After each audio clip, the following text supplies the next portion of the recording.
Have you ever looked at your investments and felt like maybe they're sort of drifting off course? Like you set a path, but things are shifting without you really doing anything. Yeah, that feeling is real. It's what we could call portfolio drift. Right, portfolio drift. And it can be a bit of a hidden risk, can't it? Quietly changing things.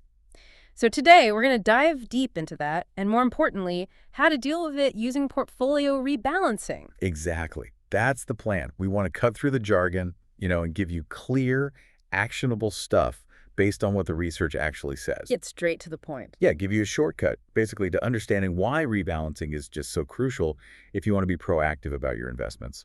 And what I find really interesting, and we'll get into this, is that doing it right often means doing something that feels, well, completely backwards. Oh, definitely. It messes with your instincts. But it lines up perfectly with classic investment thinking.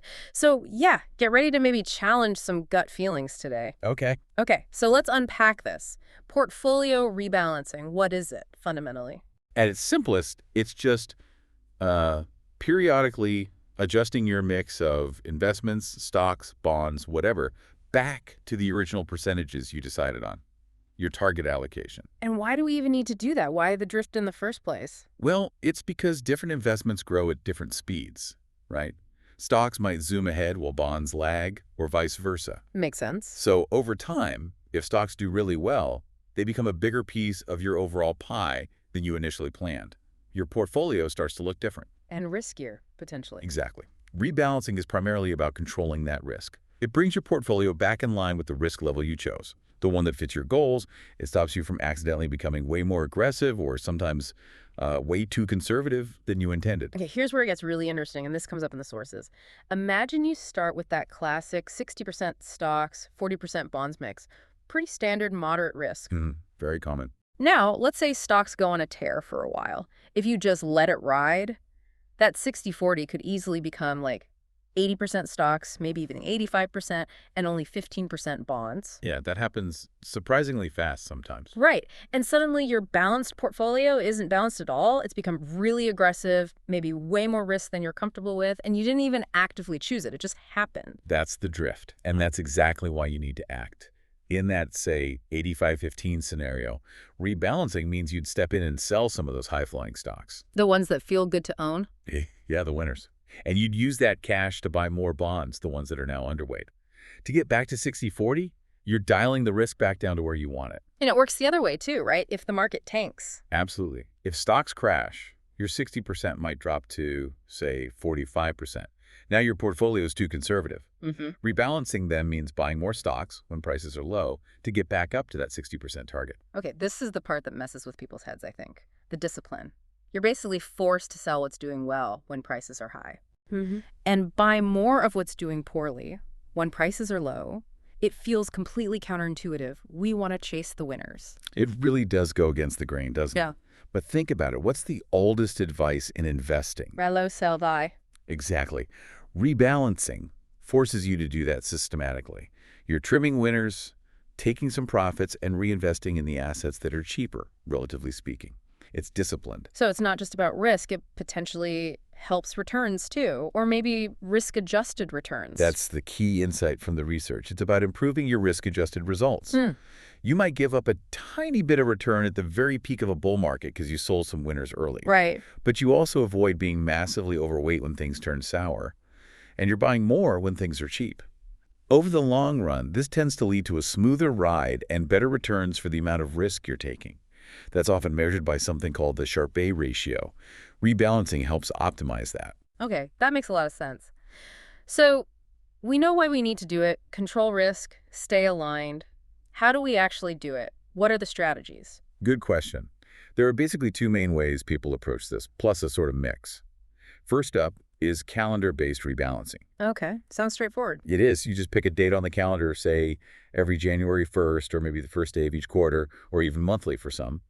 On that day, you look at your portfolio, see where things stand relative to your targets, and make the trades needed to get back in line. Like a regular checkup. What are the pros and cons there? The big pro is simplicity and discipline. It forces you to do it regularly. A lot of 401k plans actually offer automatic rebalancing on a calendar basis, which is super convenient. Oh, nice. The downside, though, well, if the market hasn't moved much, You might end up making really small, maybe unnecessary trades, incurring small costs or taxes. Okay. Or the opposite problem. If there's a huge market swing right after your rebalancing date, you could drift really far off target before your next scheduled check-in. Right. You could miss a big opportunity or let risk get out of hand for a while. Exactly. So the second method is threshold-based rebalancing. How does that work? With this one, you don't stick to a calendar. Instead, you set specific limits or thresholds for how far each asset class can drift from its target. For example, if your target for stocks is 60%, you might set a threshold of 5 percentage points. So you only act if it goes below 55% or above 65%. Precisely. You wait until an allocation breaches one of those preset bands, and then you rebalance just enough to bring it back within the band, or maybe all the way back to the target. Ah, so you're only trading when it's really necessary, seems like. That's the main advantage.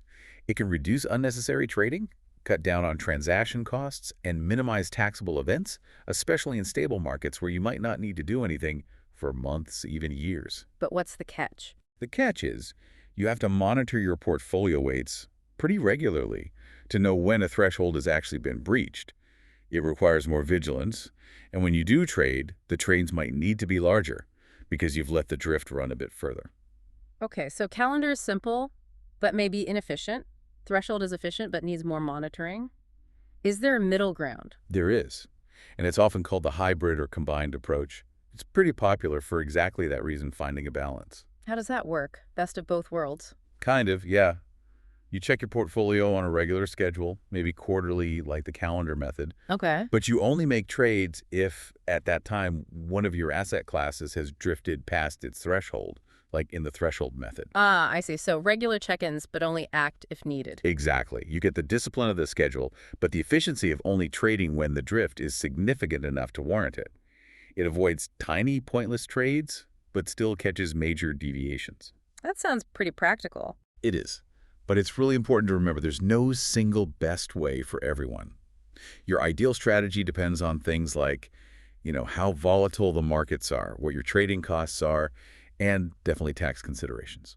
Okay, let's talk taxes then. Because selling investments that have gone up in value, especially outside of retirement accounts, usually means paying capital gains tax, right?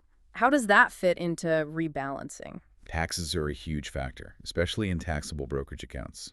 You're absolutely right. Selling appreciated assets can trigger capital gains taxes, which can definitely eat into your returns if you're not careful. So how do we rebalance without getting hammered by taxes? There are several smart ways to do this tax efficiently. First, and maybe the easiest, is to use new contributions. So the money you're adding anyway. Exactly. When you add new money to your portfolio, or when you receive dividends or interest, try to direct that cash towards buying more of whatever asset class is underweight. Ah, so you're rebalancing with fresh money, basically. Buying the laggards instead of selling the winners. Precisely. It lets you adjust your percentages without necessarily having to sell anything and trigger taxes. That's often the first best step. Smart. What else? Second, if you do need to sell, try to do it within your tax-advantaged accounts first, like your IRA or 401k. Because trades inside those aren't taxed immediately. That's right. You can sell appreciated assets and buy others within, say, your 401k without any immediate tax consequence. So you might be able to do most or all of your rebalancing there, leaving your taxable account alone. Think of it as using the most tax-friendly space first. Makes sense. Use the sheltered accounts. Third, if you must sell winners in a taxable account, see if you can offset the gains with losses. This is called tax loss harvesting. If you have other investments that are down, you can sell them to realize a loss, and that loss can cancel out the capital gain from your rebalancing sale. Okay, so matching gains and losses. Yes, it can significantly reduce or even eliminate the tax bill from rebalancing.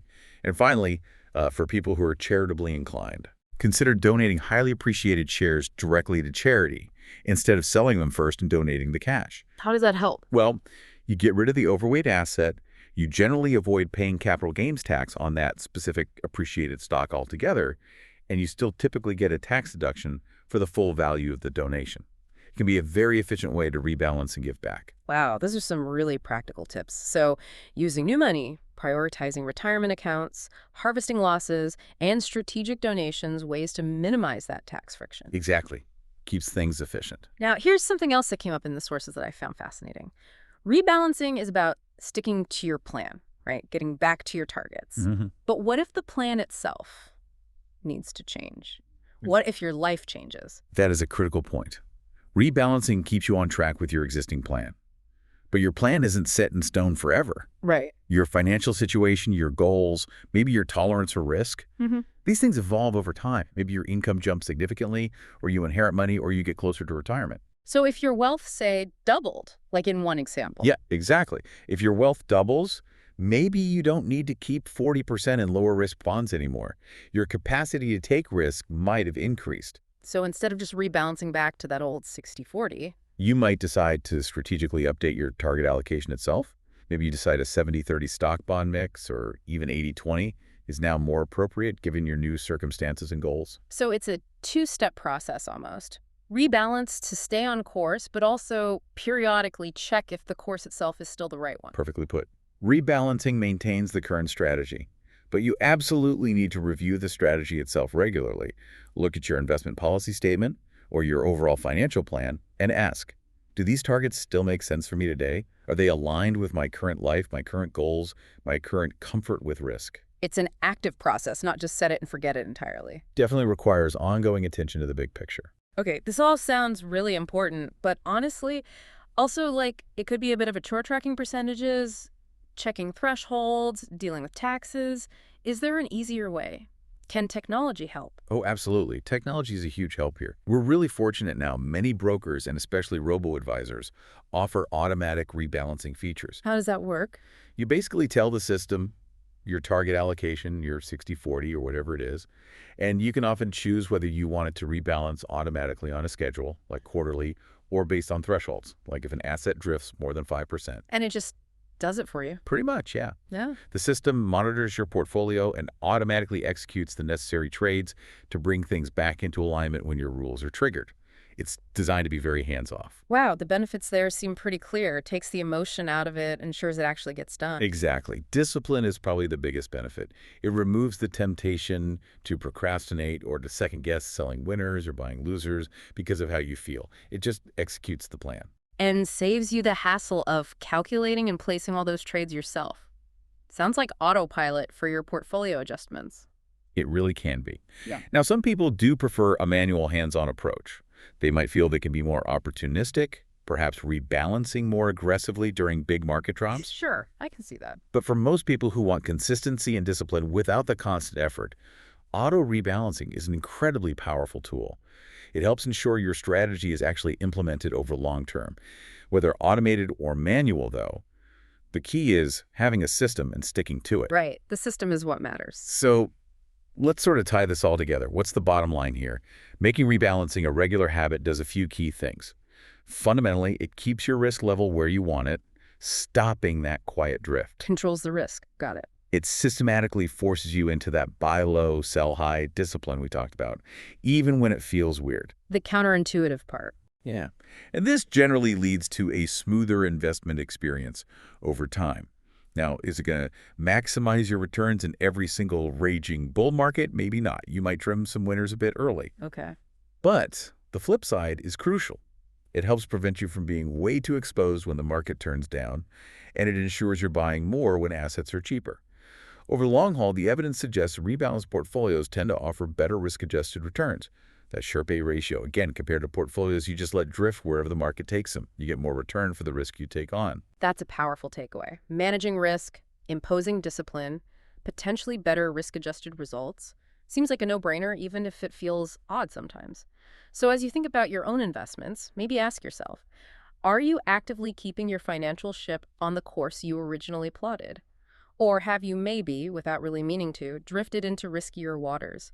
How could applying some of these disciplined, sometimes counterintuitive rebalancing techniques help you feel more in command, more strategic, and ultimately more confident about reaching your financial destination? Good questions to ponder. Hopefully this deep dive gave you some valuable tools and insights to help you navigate that.